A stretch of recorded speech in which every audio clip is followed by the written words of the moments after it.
welcome back YouTubers to my channel of an everyday life of an Aspie. I'm Aspie basically. If you haven't seen me around or you're new to my channel, basically just to give you a quick introduction, what I do about mental health and awareness versus sharing my life stories and experiences with Aspergers Syndrome, OCD and the like, just to give you the lowdown. Also just a heads up that many people may be misconceived that every person that's on the autism spectrum scale is the same, which is actually really false. Every person on the autism spectrum scale is different, so that's why I'm going to dispel any of the myths or misconceptions about certain things, be it mental health disorders versus my conditions that I live with day to day with my struggles, as well as just some little stories and how I go about it with the how-to tips and advice through it all, as well based on my training experience and knowledge and know-how.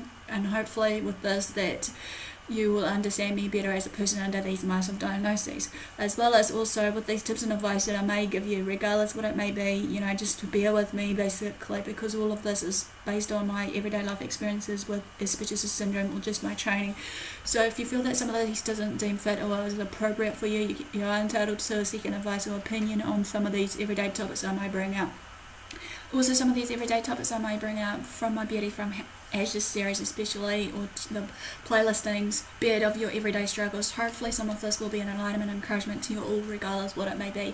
As I said, I was hoping to become a mentor advocate for people, or a voice for people like me that hasn't shared their stories, even though I know there has been some that may be either shy or too afraid to do so, or may feel that they're not ready. So it's no biggie, but I'm one of the ones that's obviously ready to voice out what I've been through and all that, so that I can create an awareness, as well as removing the stigmatism about Aspergers syndrome and the like of everything else that comes with it in that territory. So in all for the good guys, basically I'm hoping to just try and tidy up what's loose, what I haven't finished up on these dyslexia and ADHD and series and all the like, hopefully, so that you can actually hopefully learn something from me, as well as from these video series of all this information that I give out to you all. So this one's basically the 10 things of what to consider to when feeding people with Aspergers syndrome, or even especially children, because obviously Aspergers syndrome and all the like, as I shared before, does come into the territory of other comorbid symptoms and diagnoses as such. So therefore we need to know the right formulation of handling it and managing it as best way as we can. But this one's all about obviously 10 things to consider when feeding a child with Aspergers, which is basically from a book that I've been reading up on about author Sarah Patton of this, who offers her top 10 tips for parents to consider when feeding a child that has serious sensory issues, not just people with Aspergers syndrome that has these serious sensory issues. It can be other children as well with different needs. So hopefully this will be of value to you. So let's begin this. Number one she wrote down is information overload. How I look at it, it could be either information overload versus sensory overload. As we know basically that this is no brainer, that sometimes we need to know what type it is, if it is an information overload versus a sensory overload, because obviously a child reacts to different certain things regardless what it may be. And at this point of time also, especially with the child, however I'm trying to focus on with Aspergers syndrome, however they're likely to scrutinize over the look, taste, texture, feel and temperature of certain foods. But as parents, you should need to remember that every feature of what they eat really does matter, and obviously we need to find ways to overcome what they're going through of these sensory overload versus the information overload. Number two, understand food from your child's perspective.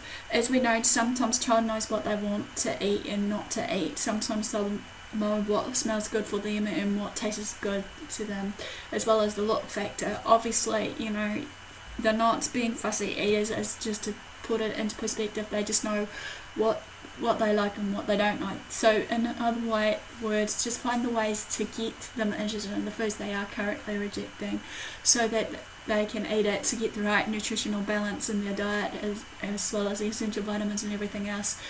Just basically look directly at ways to engage with them, not directly related to the taste, however, maybe brunching structures to get your kid to eat their greens if they refuse to eat their greens and whatnot, regardless what it may be.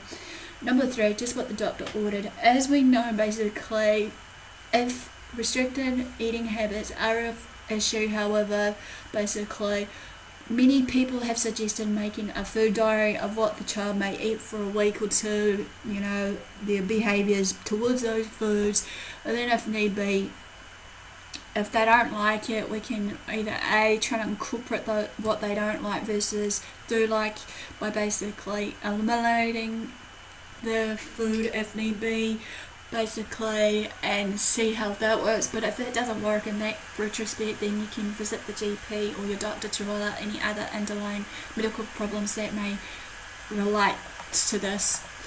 Okay, number 4, can't touch this. The child may like food on separate plates.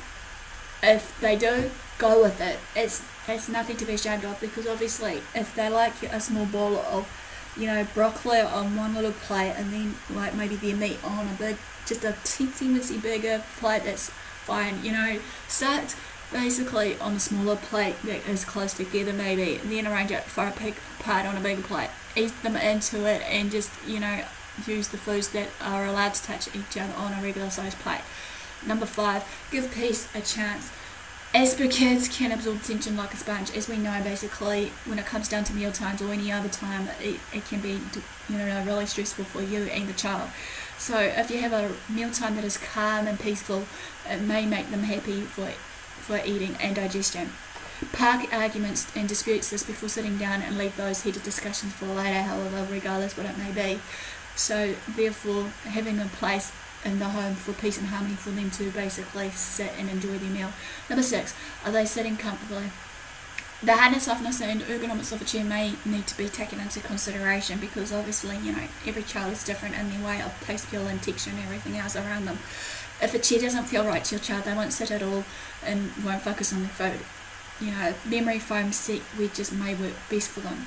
Number 7, get foods past the screen test. Overanalysis and rejection of food, be it coloured, multi-textured foods, basically need to be maybe looked upon. But then again, if you present something different, of the proteins that they may be rejecting, here's an example, maybe present a lamb so it looks like cooked chicken, by adding some rich grains like quinoa spread did the trick for this person here.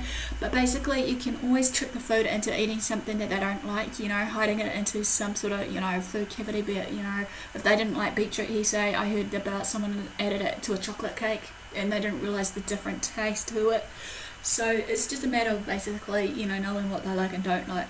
Number 8, creatures of habit. For a person with Asperger's, there's comfort in eating the same food over and over again. I know it may sound ridiculously stupid, but most of us like to eat the same foods. Upon saying that though, set eating patterns can be altered by introducing other habits that are better for them. Just something that's as small as not liking Brussels sprouts maybe. 9, active duty. A sedentary child brimming with antsy energy is unlikely to eat very well. Getting rid of some of that energy through physical exercise is essential to building up a healthy appetite. So what I'm meaning here is, as we know, eating 3 times a day, having the right amount of time frame of eating versus basically physical activity to allow for the proper digestive habits to kick in. Sometimes also, maybe, for some people with Aspergers Syndrome or who are autistic, cutting TV screen time may help them to become better eaters. Last but not least, obviously it's the most common one, we are what we eat. A great diet that is packed with first-class protein, fruit and veggies gives our child the essential minerals and vitamins they need to function and grow. Okay, basically, people that has Aspergers Syndrome and that basically are neurotypical, versus whatever they eat and don't eat can be really, really different. So, it's just a matter of adapting to the change as well as resulting of what they like in that change of food patterns, regardless what it may be. So in all further ado, basically, they can actually, at the end of it, will love you for what you're doing by introducing new foods of what they didn't like in the first place. So no further ado, guys, basically this ends about the Aspergers Syndrome, 10 things to consider feeding a child with Aspergers Syndrome, shall I say. Give them either like or thumbs up for support and engagement. Feel free to comment below if I've missed anything of the tips that may be of value to you, even though, like I said, this is just a reference tool from someone I've been reading about. I will give the link below of the name of the person and the name of the book if you're interested of maybe finding out more as well of this person, because I'm finding at the moment while I'm doing my research at home that there's some of this stuff I can so relate to. I guess many people as well can relate to this as well. Feel free to, follow me on Twitter, Facebook, AspieAnswersAll. Feel free to subscribe to my channel if you haven't done so. Feel free to share these videos around to family and friends. And all for the do, guys. Thanks for your support. Thanks for watching. Do what you love, what you do. Until next time, Aspie signing.